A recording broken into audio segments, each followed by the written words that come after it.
तो नमस्कार दोस्तों, स्वागत है मगध ट्यूटोरियल्स में। उम्मीद करता हूं सब लोग स्वस्थ होंगे, प्रसन्नचित होंगे, व्यस्त होंगे, ज़बरदस्त होंगे। दोस्तों, हिंदी टेस्ट सीरीज़ का एक और वीडियो मैं लेके आया हूं और इसमें काफ़ी महत्वपूर्ण प्रश्न है दोस्तों, आप देखिए। और मैं आपको विश्वास दिलाता हूं कि ये प्रश्न आपको काफ़ी मदद करेंगे आपकी परीक्षा में। तो चलिए शुरू करते हैं, एक एक करके इन प्रश्नों को देखते हैं दोस्तों। पहला प्रश्न पढ़ता हूँ, पहला और दूसरा प्रश्न हम लोग देख सकते हैं एक साथ। तो यहाँ पर पहला प्रश्न मैं पढ़ता हूँ दोस्तों। पुष्ट शब्द का विलोम है, ऑप्शंस पढ़ देता हूँ, देख लीजिए। क्षीण, दुष्ट, पुरस्कार या फिर प्रकृति। तो आप सोचिए और बताइए कि इसका सही उत्तर क्या होगा। दोस्तों, आप लोगों ने सोच लिया होगा, इसका सही उत्तर है ए, क्षीण। पुष्ट का विलोम शब्द क्षीण होता है। आगे देखते हैं, चूर्ण का तत्सम शब्द है। अब ऑप्शंस पढ़ देता हूँ इसमें। चौर, चूर्ण, चर्म, चक्षु। तो मैं समझता हूँ कि ये बहुत ही सामान्य सा है दोस्तों, इसको आप लोगों ने इसका उत्तर सोच लिया होगा। इसका सही उत्तर होगा बी, चूर्ण। जो चूर्ण है इसका तत्सम रूप चूर्ण होगा। ठीक है, आगे बढ़ते हैं। और यहाँ पे हमारे सामने है दोस्तों तीसरा और चौथा प्रश्न। तीसरा पढ़ता हूँ, देखिएगा। बिना पलक झपकाए वाक्य के लिए एक शब्द होगा। आप देख लीजिए, इसका ऑप्शंस पढ़ देता हूँ।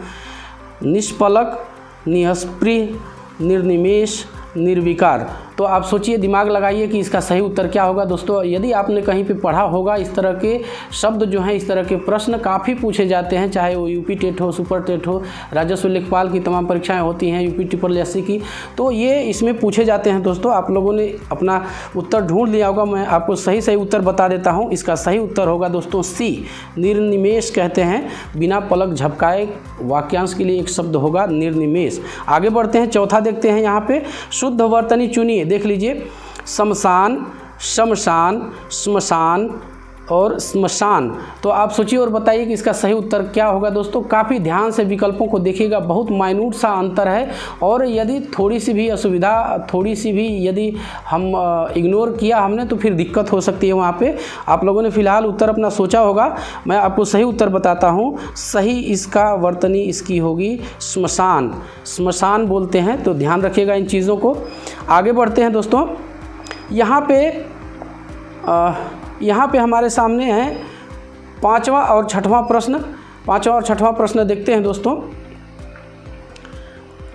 हाँ, पांचवा और छठवां प्रश्न देखते हैं। 8 कनौजिया 9 चूल्हे लोकोक्ति का अर्थ क्या होता है। इसका अर्थ पूछ लिया। ऑप्शंस पढ़ देता हूँ, देख लीजिए।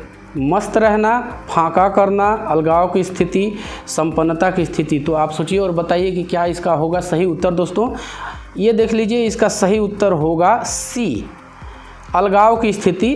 8 कनौजिया 9 चूल्हे, मतलब ये अलगाव की स्थिति का द्योतक है। ये मुहावरा जो है, इसका अर्थ अलगाव की स्थिति होगा। ठीक है, आगे बढ़ते हैं यहाँ पे। और छठा प्रश्न देखते हैं दोस्तों।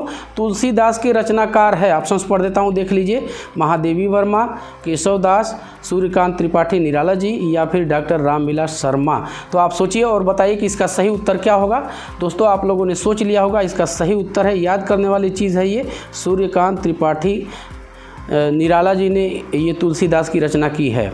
ठीक है दोस्तों, आगे बढ़ते हैं। और यहाँ पे मैं आपके सामने लाता हूँ 7वां और 8वां प्रश्न। 7वां देखते हैं दोस्तों। आप बीती शब्द में कौन सा समास है। ऑप्शंस पढ़ देता हूँ, देख लीजिए। कर्मधारय, द्वंद्व, द्विगु या फिर तत्पुरुष। तो पहले तो हमको इसका दोस्तों समास विग्रह करना पड़ेगा, और समास विग्रह के बाद ही हम लोग बता सकते हैं कि ये समास कौन सा होगा। देखिए, यहाँ पे आप बीती, आप पर बीती यानी स्वयं पर बीती। यहाँ पे दोस्तों तत्पुरुष होगा। देखिए, विभक्ति आ रही है पर। ये जो विभक्ति आ रही है पर, ये होती है अधिकरण तत्पुरुष की। तो ये आप पर बीती यानी ये तत्पुरुष होगा, और तत्पुरुष समास में भी ये अधिकरण तत्पुरुष होगा दोस्तों। तो ध्यान रखिए इन चीज़ों को। ठीक है, आगे बढ़ते हैं। और यहाँ पे 8वां प्रश्न देखते हैं दोस्तों। उच्चारण स्थान की दृष्टि से कौन सा विकल्प शुद्ध है। देख लीजिए। श मूर्धन्य, स दंत्य, च कंठ्य या फिर स तालव्य। तो इसमें से सही बताना है कि ये शुद्ध विकल्प कौन सा है दोस्तों।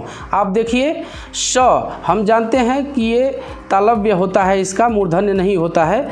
स ये दंत्य होता है, ये सही है दोस्तों। बाकी विकल्पों का भी मैं आपको बता देता हूँ, बाकी विकल्प का भी देख लीजिए। च इसका उच्चारण स्थान तालु होता है और ये मूर्धा होता है। ये जो होता है ये इसका उच्चारण स्थान दोस्तों होता है मूर्धा, तो ध्यान रखिए इसका उच्चारण स्थान होता है मूर्धा। ठीक है, उम्मीद करता हूँ कि आप लोग समझ गए होंगे। आगे बढ़ते हैं दोस्तों। नवा प्रश्न है दोस्तों, नवा पढ़ता हूँ, देख लीजिए। उद्धव शतक किसकी रचना है? ऑप्शंस पढ़ देता हूँ। भारतेंदु हरिश्चंद्र, जगन्नाथ रत्नाकर, धर्मवीर भारती या फिर रामचंद्र शुक्ल। तो याद करने वाली चीज़ है दोस्तों, और ये काफ़ी बार प्रश्न पूछा गया है। उद्धव शतक है ये बी, जगन्नाथ रत्नाकर जी की रचना। ठीक है, आगे बढ़ते हैं। और यहाँ पे 10वां और 11वां प्रश्न हमारे सामने है दोस्तों। 10वां पढ़ता हूँ। प्राचीन शब्द का विलोम होगा, ऑप्शंस देख लीजिए। अद्यतन, अधुनातन, सनातन या फिर अर्वाचीन। तो आप सोचिए और बताइए कि इसका सही उत्तर क्या होगा। दोस्तों आप लोगों ने सोच लिया होगा, इसका सही उत्तर होगा डी, अर्वाचीन। प्राचीन का जो विलोम होता है वो अर्वाचीन होता है।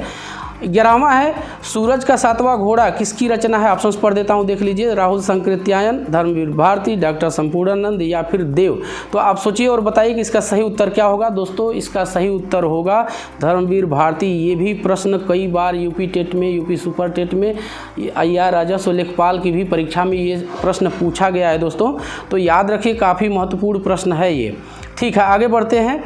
और यहाँ पे 12वां और 13वां प्रश्न हमारे सामने है दोस्तों। 12वां पढ़ता हूँ, देख लीजिए।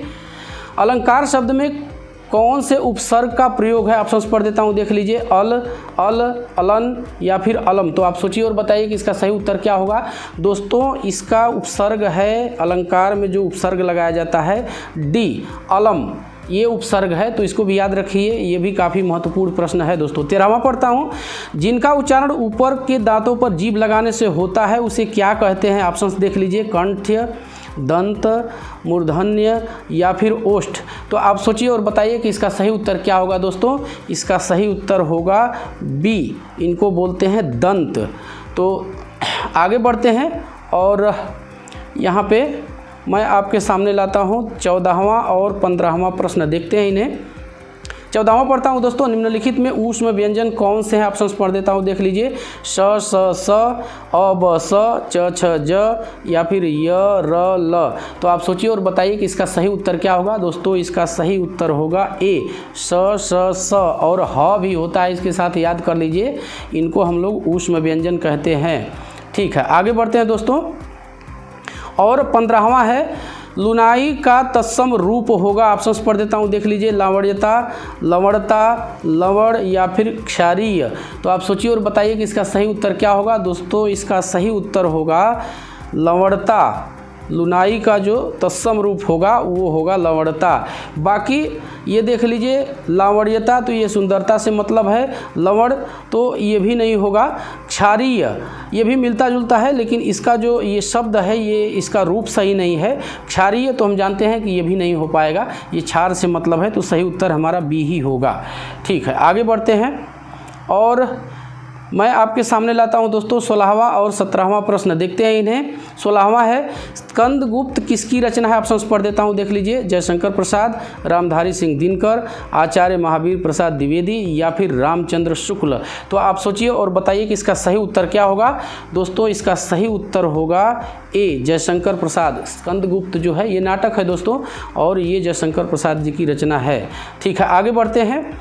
और 17वां पढ़ता हूँ। तद्भव पत्रिका के संपादक का नाम है। ऑप्शंस पढ़ देता हूँ, ये भी कई बार यूपी टेट में पूछ चुका है दोस्तों। लीलाधर जगूड़ी, विश्वनाथ प्रसाद तिवारी, हरे प्रकाश उपाध्याय या फिर अखिलेश। तो आप सोचिए और बताइए कि इसका सही उत्तर क्या होगा।